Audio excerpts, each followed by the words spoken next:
नमस्ते। इस वक्त जब हम और आप बातचीत कर रहे हैं तो मिडिल ईस्ट में युद्ध जैसा माहौल बना हुआ है। अमेरिका और उसके कई चाहने वाले इजराइल को इस तरीके से आगे बढ़ाते गए कि वो लंबे समय तक फिलिस्तीन और गाजा पर हमला करता रहा। बहुत हृदय विदारक दृश्य देखने को मिलते रहे। फिर ईरान ने उस पर हमला कर दिया, इजराइल पर। और अब ऐसा लग रहा है कि वो चीजें और बढ़ती जाएंगी, जो मानवता के लिए ठीक नहीं है।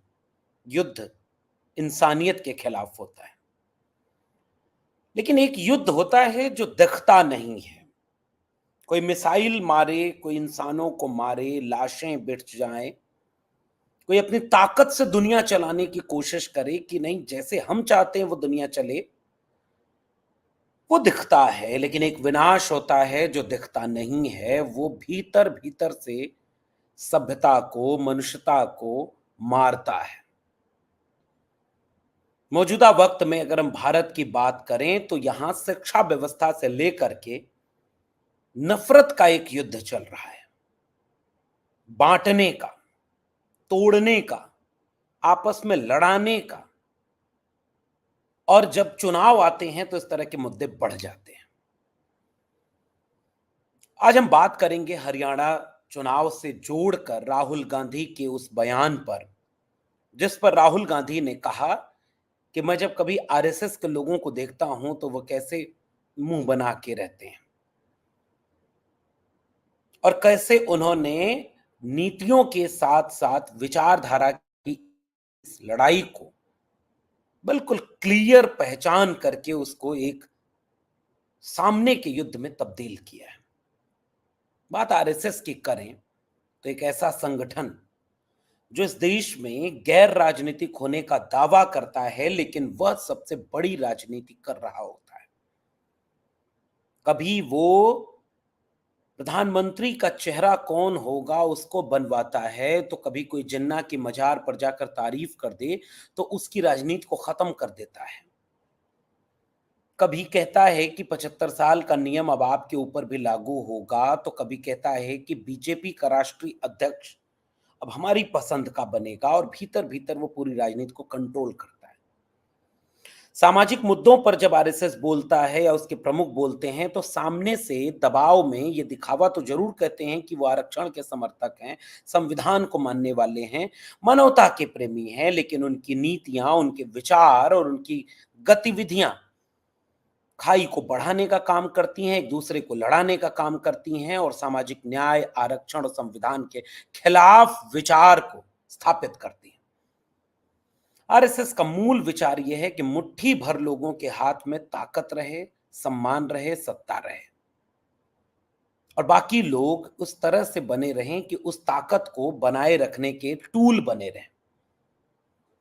इस देश का जब इतिहास लिखा जाएगा तो कुछ नेताओं को चिन्हित किया जाएगा जो दक्षिणपंथी सांप्रदायिक राजनीति के खिलाफ खड़े रहे, तोड़ने वाली राजनीति के खिलाफ खड़े रहे। उनमें सबसे पहला नाम अगर आएगा तो बाबा साहब डॉक्टर भीमराव अंबेडकर का, डॉक्टर लोहिया का, और ऐसे तमाम लोगों का नाम आएगा। पिछले 3-4 दशक की राजनीति को अगर भारत में देखें तो दक्षिणपंथी राजनीति की आरएसएस वाली विचार की चुनौती के सामने अगर कोई ताकत बनकर के खड़े रहने वाले लोग रहे तो वो मरहूम नेताजी मुलायम सिंह यादव रहे, वो मौजूदा लालू प्रसाद यादव रहे, जिन लोगों ने कभी समझौता नहीं किया आरएसएस के विचार से, आरएसएस की दक्षिणपंथी राजनीति से, सांप्रदायिक राजनीति के खिलाफ चट्टान की तरह खड़े रहे। नेताजी अब इस दुनिया में नहीं है, लेकिन उनको जब याद किया जाता है तो कैसे याद किया जाता है कि आरएसएस कितना बड़ा खतरा है ये वो पहचानते थे। लालू प्रसाद यादव इस खतरे को पहचानते थे और हमेशा इसके खिलाफ खड़े रहे। आज की तारीख में देखें तो 3 नौजवान नेताओं का मैं नाम एक साथ लेना चाहता हूं, खासकर उत्तर भारत में इनका प्रभाव है, जो आरएसएस के विचार को देखते, समझते और पहचानते हैं। और तीनों नेता, बिहार में तेजस्वी प्रसाद यादव, उत्तर प्रदेश में अखिलेश यादव, और कांग्रेस के बड़े नेता, नेता प्रतिपक्ष राहुल गांधी। इन तीनों में जो एक बात कॉमन लगती है और वो बहुत महत्वपूर्ण बात है, जो देश की राजनीति पर इस वक्त गहरा असर डाल रही है, कि तीनों बीजेपी और आरएसएस के सांप्रदायिक एजेंडे, बांटने के एजेंडे, नफरत के एजेंडे को पहचानते हैं। तेजस्वी, अखिलेश और राहुल की तकड़ी सीधे अगर किसी से मुठभेड़ कर रही है तो वो आरएसएस से कर रही है। मेरे कार्यक्रम में अखिलेश यादव जब आए तो उन्होंने एक बहुत महत्वपूर्ण बात कही कि कैसे एक आरएसएस का विचार के लोगों का संस्थानों पर कब्जा हो गया है, अपने विचार के लोग अपने लोगों को रख रहे हैं। तेजस्वी यादव ये बात कहते रहे हैं कि सांप्रदायिक राजनीति कैसे इस देश के खिलाफ है, और मौजूदा वक्त में कांग्रेस का अतीत चाहे जो रहा हो, वर्तमान में उनके भीतर जो झगड़े हो रहे, लेकिन राहुल गांधी आरएसएस की इस राजनीति को पहचान कर उसे सीधे निशाने पर रखे हुए हैं। अब उदाहरण ले लेता हूं, संदर्भ ले लेता हूं हरियाणा चुनाव से। हरियाणा में विधानसभा चुनाव हो रहा है, होने को तो वो जम्मू और कश्मीर में भी हो रहा है, होने वाला है महाराष्ट्र, झारखंड, फिर कुछ दिनों बाद बिहार और उत्तर प्रदेश में भी। इन राज्यों के चुनाव में चुनाव प्रचार बहुत तेज हो रहा है। अभी पिछले दिनों अमित शाह गए तो वो गिनाने लगते हैं, जैसे प्रधानमंत्री नरेंद्र मोदी गिनाने लगते हैं कि हमने मंडल कमीशन लागू करवाया। वो ये नहीं बताते कि मंडल के विरोध में कमंडल का आंदोलन लेकर, मंडल के विरोध में मंदिर का आंदोलन लेकर यही नरेंद्र मोदी सांप्रदायिक दक्षिणपंथी आरएसएस के विचार को लेकर देश में पिछले 3 दशक की राजनीति को प्रभावित करने वाले चेहरे बन गए। लेकिन उन्हें वोट लेने के लिए मंडल याद आता है हरियाणा के चुनाव में, और वहां जाकर के वो वही सारे वादे करते हैं। जैसे एक वायरल हो गया अमित शाह का वीडियो, कि वो जब जम्मू कश्मीर में चुनावी रैली कर रहे थे तो कह रहे थे ईद और रमजान के वक्त 2 सिलेंडर मुफ्त देंगे। अब उसे अगर कोई यही बात राहुल गांधी कह देते, अखिलेश यादव कह देते, तेजस्वी कह देते, तो सांप्रदायिक राजनीति या तुष्टीकरण की राजनीति हो जाती।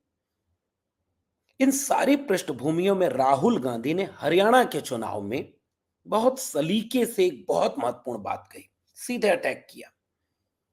और वो अटैक ये था कि मैं जब कहीं जाता हूं तो कुछ लोग मुस्कुराते हुए दिखते हैं, मुस्कुराते हुए दिखते हैं, सामान्य दिखते हैं, खुश दिखते हैं, पॉजिटिव एनर्जी के साथ दिखते हैं, और उसे वो कह रहे हैं कि वो हमारे लोग हैं। और कुछ लोग हमेशा उदास, मतलब अजीब सा मुंह बनाए हुए, वो उसको एक्ट करके राहुल गांधी दिखाते हैं कि वो ऐसे मुंह बना के देखते हैं। मैं पहचान जाता हूं कि आरएसएस के लोग हैं। इसके आगे जो बहुत महत्वपूर्ण बात राहुल गांधी ने कही, और वो दूर की राजनीति को एक सेटअप कर रहे हैं कि क्या कांग्रेस में भी आरएसएस के लोग घुस गए। और ये बात राहुल गांधी ने कहा कि हमारे भी कुछ लोग उधर चले गए और उधर के कुछ लोग इधर आए, तो हम चाहते हैं कि इधर वाले उधर ही चले जाएं, अपनी ही पार्टी में रहें, और हमारे वाले जो उधर चले गए, वो नरेंद्र मोदी जी कुछ बोल रहे हों, अमित शाह जी कुछ बोल रहे हों, उन लोगों का कोई भी रूप हो, वो उदास बैठे हुए, वो मन की बात कह भी नहीं पाते, सुन भी नहीं पाते, दिल की बात कर नहीं पाते, क्योंकि वहां जो उधर से आदेश हो गया वही करेंगे। अखिलेश यादव से पिछले राज्यसभा की वोटिंग के दौरान जब ये पूछा गया कि आपके बड़े चहेते लोग अंतिम वक्त में आपको दगा देकर के चले गए, बीजेपी के साथ खड़े हो गए, तो अखिलेश यादव ने कहा कि और भी जो बचे हों वो भी चले जाएं, जो समाजवादी ख्याल से होगा, जो पीडीए की बात करेगा वही बचे, हम ईमानदारी से उसी के साथ एक बड़ी लड़ाई लड़ेंगे, संविधान को बचाने की लड़ाई। राहुल गांधी ने यही बात अपने यहां लोगों को इस चुनावी भाषण में इशारे में कही कि ये जो आरएसएस है ये इस देश का सबसे बड़ा खतरा है। जहां से मैंने बात शुरू की थी वो बात यही है कि कैसे बिहार से लेकर के उत्तर भारत में सबसे बड़ी चुनौती के रूप में अगर कोई बना तो वो आरएसएस बना। आरएसएस के मोहन भागवत का बयान कभी आता है कि आरक्षण की समीक्षा होनी चाहिए, कभी कहते हैं कि वो जातिगत आरक्षण होना ही नहीं चाहिए, कभी कोई टिप्पणी, कभी कोई टिप्पणी। और उनके मूल में, उनके महत्वपूर्ण ख्याल में हमेशा संवैधानिक मूल्यों के परे जाने की बात दिखती है। फिर जब वो घिर जाते हैं तो सफाई देते हैं कि नहीं, संविधान से देश चलेगा, आरक्षण रहना चाहिए। लेकिन असल में आज जो राजनीतिक लड़ाई लड़ी जा रही है वह एक वैचारिक लड़ाई है। जैसे मैं एक चीज और जोड़ दूं, उत्तर प्रदेश में स्कूल बंद करने की नोटिस आई है कि 50 से कम विद्यार्थी जिन स्कूलों में हैं उन स्कूलों को, सरकारी प्राइमरी प्राइमरी स्कूलों को बंद कर दिया जाए, क्लोज कर दिया जाए, या दूसरे किसी पास के स्कूल में मर्ज कर दिया जाए। ये नई शिक्षा नीति है। नरेंद्र मोदी जी का बड़ा पुराना भाषण एक वायरल हो रहा था, और वो वायरल भाषण में कहते हैं कि एक देश है जो अपने यहाँ जीडीपी का 20% शिक्षा पर खर्च करता है। हमारे यहाँ 7% खर्च करने का सपना देखा गया, हम 4% खर्च कर पाते हैं। तब नरेंद्र मोदी गुजरात के मुख्यमंत्री थे जब ये भाषण दे रहे थे। और जब नरेंद्र मोदी पिछले 10 साल से देश के प्रधानमंत्री हैं, तो शिक्षा का बजट 4 साढ़े 4% 2014 में था, और 2024 में शिक्षा का बजट 2.5% हो गया। और दूसरी तरफ हजारों स्कूल यूपी, बिहार, मध्य प्रदेश, महाराष्ट्र, इन जगहों पर हजारों सरकारी स्कूल बंद कर दिए गए। तो शिक्षा कमजोर हो जाए, गरीब के हाथ से दूर हो जाए, वंचित शोषित के हाथ से दूर हो जाए, और बेरोजगारों की भीड़ बढ़ जाए। राहुल गांधी, इसलिए ये जो विपक्ष का इंडिया गठबंधन है, इसने 2024 में शिक्षा और रोजगार को प्राइमरी इशू बनाया, संविधान को बचाने के साथ नौजवान और किसान के मुद्दे पर चुनाव लड़ा। आज देख रहे हैं कि शिक्षा के लिए ऐसी नीतियां फिर से बनाए जा रहे हैं जिससे कि शिक्षा गरीब कमजोर के हाथ से फिर से दूर होती दिख रही है। और हरियाणा के चुनाव में सबसे महत्वपूर्ण सवाल बन गया बेरोजगारी, नौजवान, किसान, और ये भ्रष्टाचार झूठ का पूरा सिलसिला। और आज की तारीख में अगर बीजेपी हरियाणा हारती है, जिसके आसार ज्यादा दिख रहे हैं, बीजेपी अगर हरियाणा हारती है, बीजेपी अगर हरियाणा में चुनाव कमजोर होती है, हारती है, जम्मू कश्मीर में भी मामला कांटे का है। वहां सुनने में आ रहा है कि जो कांग्रेस और नेशनल कॉन्फ्रेंस का धड़ा है वो मजबूत होगा। इन दो राज्यों में अगर बीजेपी की पकड़ ढीली होती है तो क्या प्रधानमंत्री की विदाई होनी है?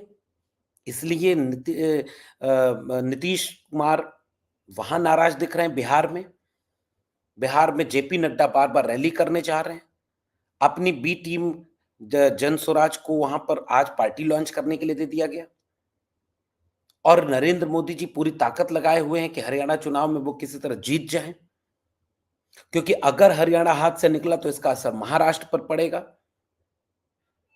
इन सारे प्रकरणों के बीच जो फंसता है मामला, वो कैसे फंसता है, आप इसको विचार करिए। उत्तर प्रदेश में मोईद खान के ऊपर का आरोप लगा कि उसने बलात्कार किया। हालांकि वो बरी नहीं हुआ, लेकिन डीएनए टेस्ट में पता चला कि उसका डीएनए लड़की से मैच नहीं करता, और मुख्यमंत्री योगी आदित्यनाथ ने मुसलमान आरोपी होने के नाते उसको सदन में बोला। और हमेशा हिंदू मुसलमान की बाइनरी में बीजेपी पूरे देश की राजनीति को आरएसएस के इशारे पर काम करने के लिए मजबूर करती है। तिरुपति बालाजी के केस को जब कोर्ट में सुनवाई हुई तो मुख्यमंत्री को डांट फटकार लगी कि आपने ऐसा बयान दिया, इसमें तो कोई ऐसा मामला दिख नहीं रहा, लेकिन हिंदू मुसलमान बनाना था। तो क्या हरियाणा चुनाव, महाराष्ट्र तक होने वाले चुनाव, उसके बाद बिहार, दिल्ली और ये सिलसिलेवार जो चुनाव होंगे, क्या बीजेपी आरएसएस मिल करके उसे फिर से हिंदू मुसलमान की नफरत और बांटने की राजनीति की दिशा में ले जाने में कामयाब हो जाएंगे? या राहुल गांधी का ये इशारा कि आरएसएस से असली लड़ाई है, और एक तालमेल जो बना है इंडिया अलायंस का, तेजस्वी, अखिलेश, राहुल का, इस तालमेल के जरिए संविधान का जो नैरेटिव बन गया है, उस संविधान के नैरेटिव से नौजवान, किसान और देश के संविधान को मानने वाले लोग एकजुट हो जाते हैं, तो क्या बीजेपी बुरी तरह से अगले कुछ चुनाव हारने जा रही है? और अगर बीजेपी कुछ चुनाव हारती है तो क्या प्रधानमंत्री नरेंद्र मोदी बचेंगे भी कि नहीं बचेंगे? पूरी निगाह इस पूरे प्रकरण पर बनी हुई है। तो आप इस पर क्या सोचते हैं कि क्या वाकई आरएसएस की विचारधारा इस देश पर एक चुनौती की तरह बनी हुई, जिसे राहुल गांधी पहचान रहे हैं, जिसे अखिलेश यादव पहचान रहे हैं, और बाकी इंडिया गठबंधन के नेता पहचान रहे हैं? और अगर ये लड़ाई इस दिशा में आगे बढ़ती है तो आरएसएस क्या अपनी पकड़ को बीजेपी के ऊपर और मजबूत करके ये कोशिश करना चाहेगा कि प्रधानमंत्री से लेकर राष्ट्रीय अध्यक्ष तक उसके मनपसंद बने। तो क्या भीतर के झगड़े बढ़ेंगे नहीं? और अगर बढ़ेंगे, तो क्या दिल्ली की कुर्सी पर उसका असर नहीं देखने को मिलेगा? मेरा मानना है कि उसका असर देखने को मिलने वाला है। आपका क्या मानना है नीचे कमेंट बॉक्स में ज़रूर बताइएगा। फिर मिलूँगा अपने किसी विश्लेषण के साथ, तब तक के लिए बहुत-बहुत धन्यवाद।